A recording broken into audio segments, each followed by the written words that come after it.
Okay, hello everybody. My name is Jason Hawes, and I'm going to be talking to you guys today about school district support for parents of children with special needs. So let's go ahead and just get right into it. So it shouldn't be a surprise to anyone here that education is an especially contentious topic as of late. If we even look at LA Unified School District, so much has happened in even just the past year, and the school system in general has always been pretty tumultuous. And whether it's for resource allocation, educational outcomes, or expectations, whether the discrepancies between performances in different schools and school districts, there's a lot of different topics that really are contentious right now. And the current state of special education is no exception. And when you're looking at this specific scope of education, you'll see that there's this almost never ending fight between parents and schools, and that they feel like they have to really fight the school in order to get the resources and proper education and therapy for their child. And to only compound that and make the issue even worse is the fact that amongst this community of parents of special needs children, there's a sentiment of needing to fight amongst each other for resources. In that if one family's child is receiving services, that your child might be losing out because of that. And so this is obviously not the way that we should be handling this, and there's a lot that can be done to remedy the situation. Now, by no means will this intervention proposal be a fix-all. However, I think there are some ways that we can at least alleviate some of the tension there and really better the entire experience for everyone involved, both from the staff and therapist side, as well as the parents, and ultimately the betterment of the child. So first things first, the three main goals will be ultimately better communication between the schools and the staff and the therapists and the parents, as well as between parents, and really finding ways to involve families in the education and therapy of their child, and ultimately to foster this sense of community amongst these parents who may otherwise feel as if they're sort of ostracized and no one else is really understanding what they're going through and they feel unsupported. So before we jump into that, I want to just cover some of the demographics of this specific population. So this comes from the National Center of Education Statistics. This is for 2015 to 2016. And special education consisted of 13% of public school students between the ages of 3 to 21. And these are the ethnic breakdowns. So this is actually the percentage of each race in special education, not the breakdown of that 13%. I just wanted to make that clear. So 14% of white students were in special education, 16% of black, 12% of Hispanic, 7% of Asians, 12% of Pacific Islanders, 17% of American Indian or Alaskan Natives, and 13% of two or more races. Some further demographic information, also from the National Center of Education Statistics, shows a breakdown of the specific types of disabilities that we're dealing with in the school setting. So 34% had specific learning disabilities, 20% had speech or language impairments, 14% had other health impairments, 9% had autism spectrum disorder, which we know is a growing population and becoming really one of the fastest growing, or at least more understood topics. And so this is a really interesting area to keep an eye on, but once again, isn't the focus of this presentation though. 6% had developmental delays, 6% had intellectual disabilities, 5% had emotional disturbances, 2% had multiple disabilities, 1% had hearing impairments, and 1% had orthopedic impairments. So this type of demographic information is helpful in making certain decisions that are culturally relevant, as well as decisions that are age and ability related. But in general, this will be less pertinent for this intervention because we're not discussing necessarily the children directly, because we want to talk about the parents in this situation. So it's a group that is under inordinate amounts of stress, and they feel sort of stuck in this fight or flight setting and just completely unsupported. And so the area is really lacking clarity on this topic, specifically about parental satisfaction with the education and therapy state of their special needs children. However, what is clear, and there is some research out there, is that there are ways to improve the current system, and there are some theoretical frameworks that can help, elucidate this process. And so let's go ahead and jump into theoretical frameworks now. So there were 3 different theories that I applied to this specific intervention. 2 of them come from Barniak and McNally's 2009 study, and one of them is from Simon and Epstein's 2001 study. So first off, Barniak and McNally's 2009 study was done on the promotion of parental involvement in their child's education.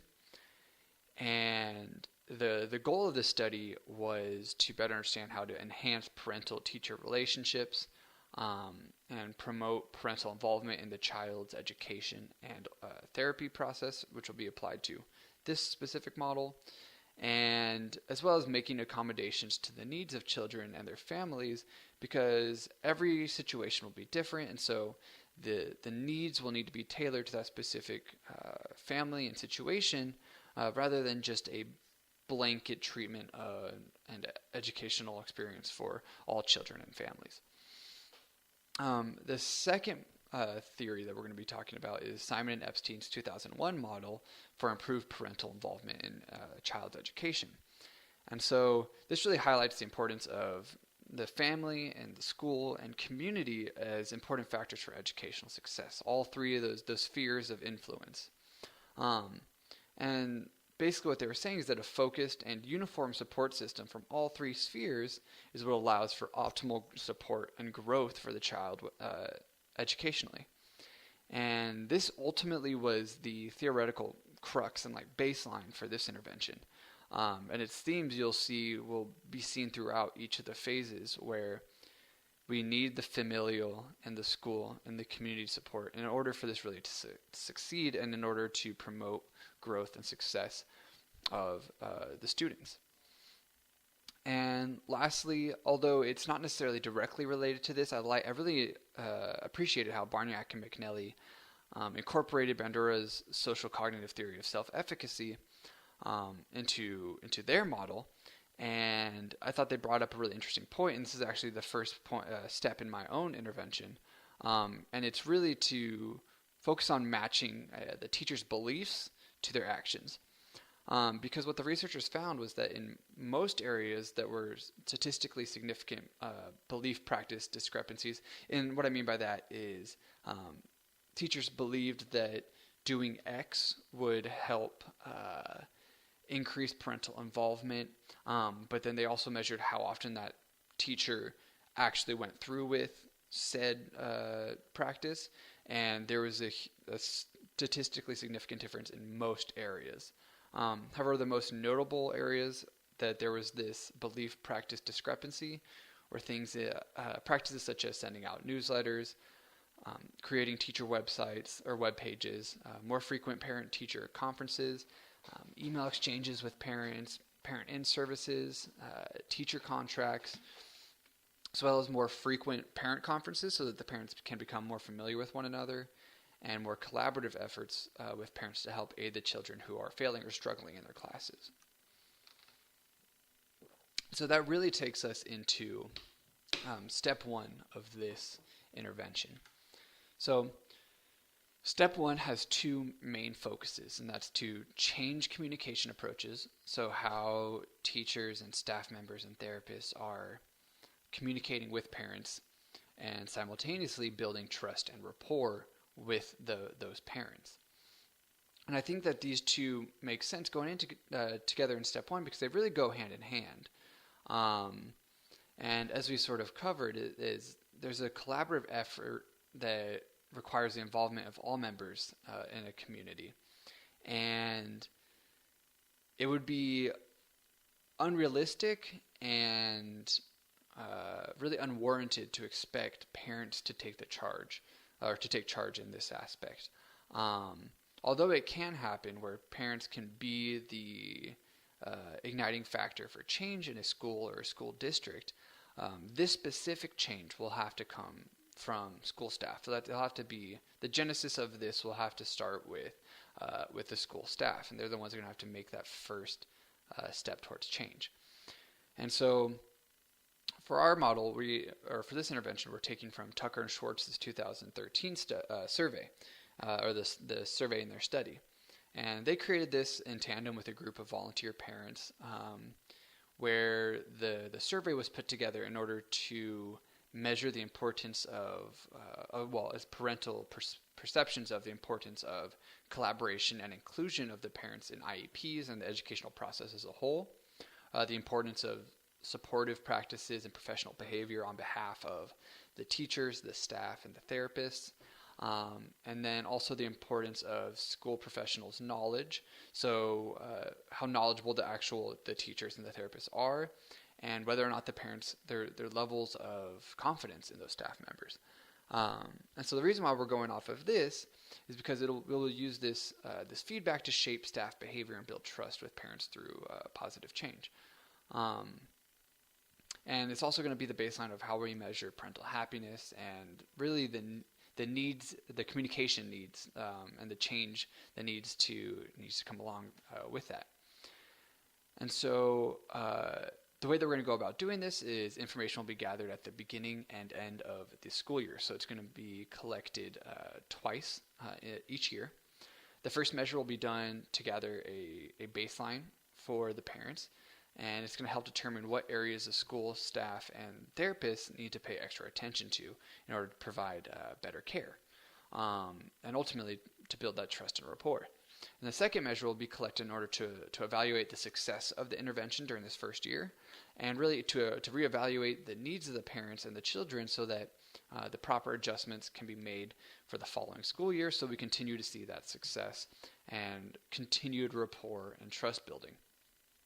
And so ultimately what this is going to do is we're going to be able to highlight the successes, as well as adjust the areas of weakness that maybe the intervention fell short or wasn't necessarily addressed, but as different areas were taken care of, new areas needed to be recognized and dealt with. And so that's going to give us an opportunity for that as well.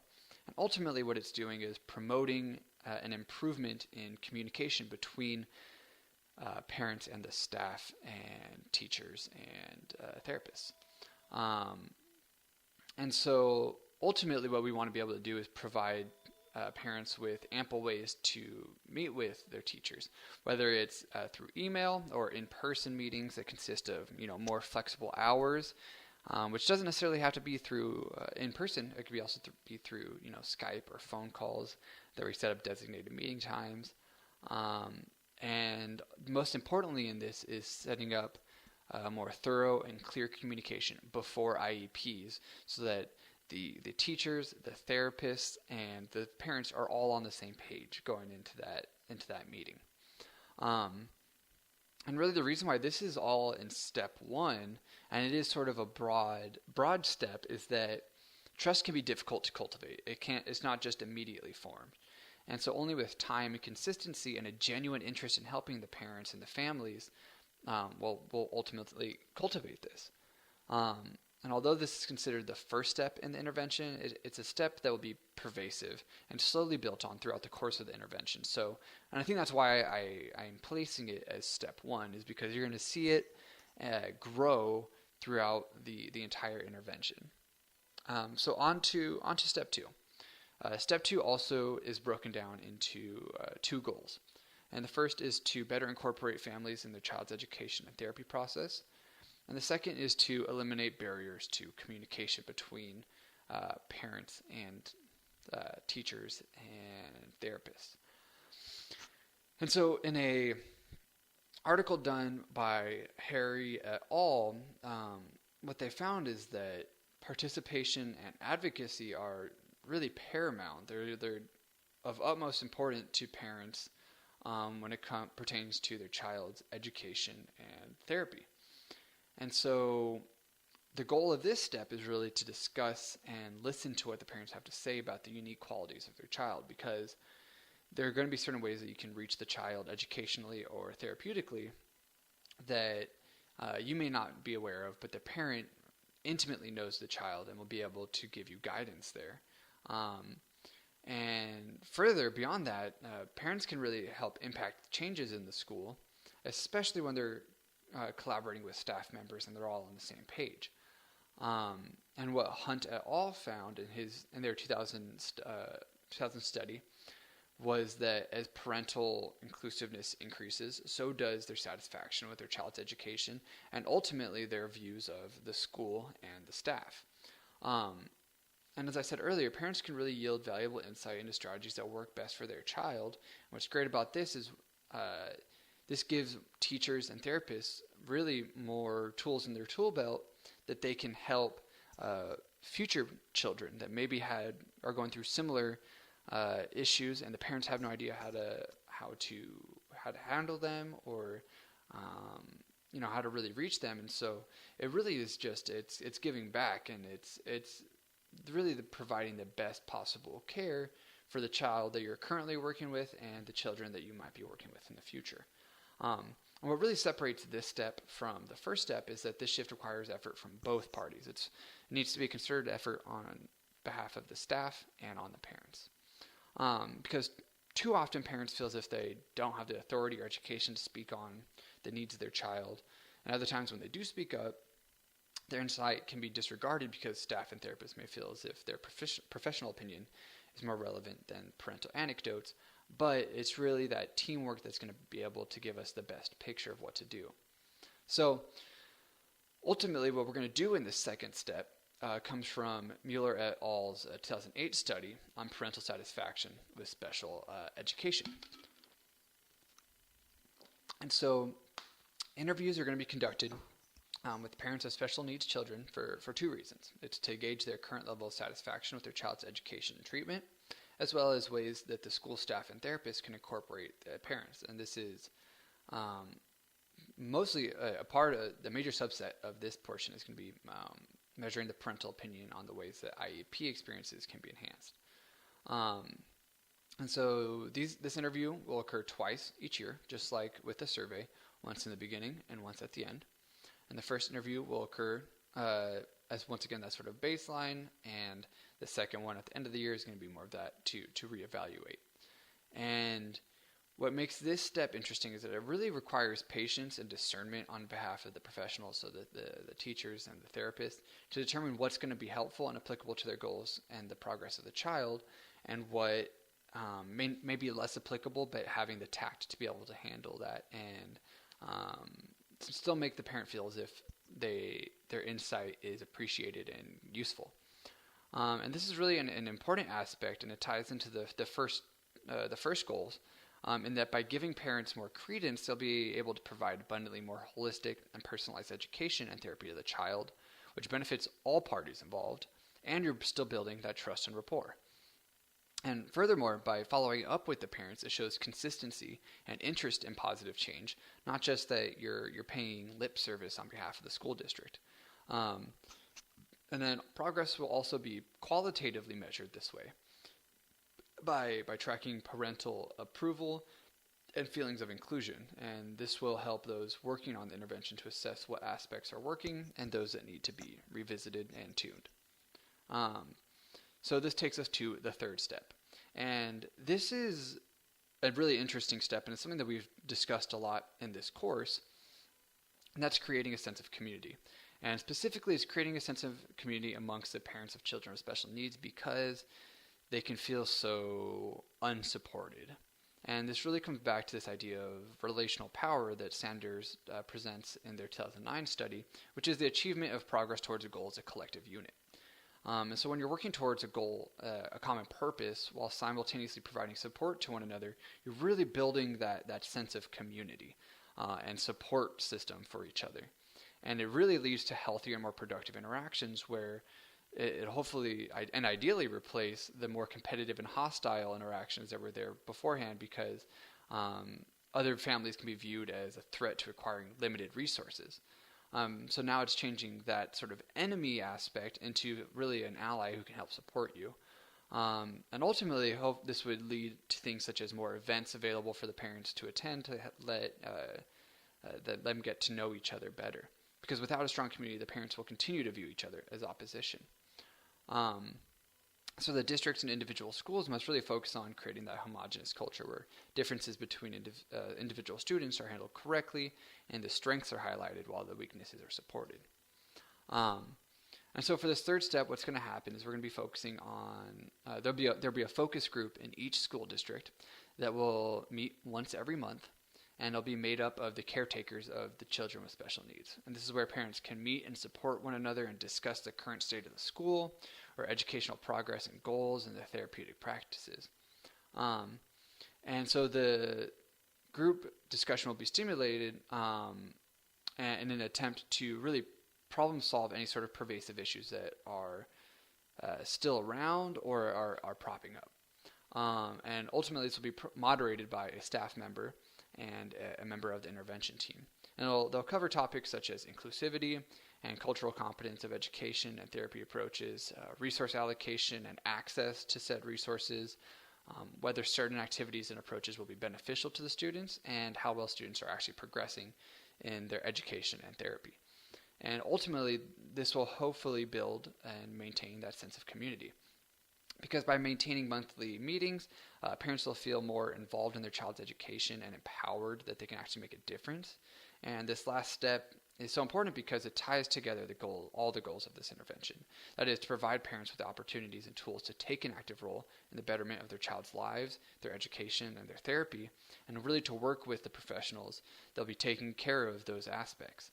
As just as with the second goal, progress will be qualitatively recorded, measuring the satisfaction of the parents with their meetings and whether they actually add to the parental views of the school and of other parents, and ultimately their sense of community. So the conclusion of this intervention, to wrap it all up, is three main points, and that's really increase parental trust in the school, incorporate the parents more in their child's education and therapy, and ultimately to foster a sense of community and build bonds with other parents of children with special needs. Thank you.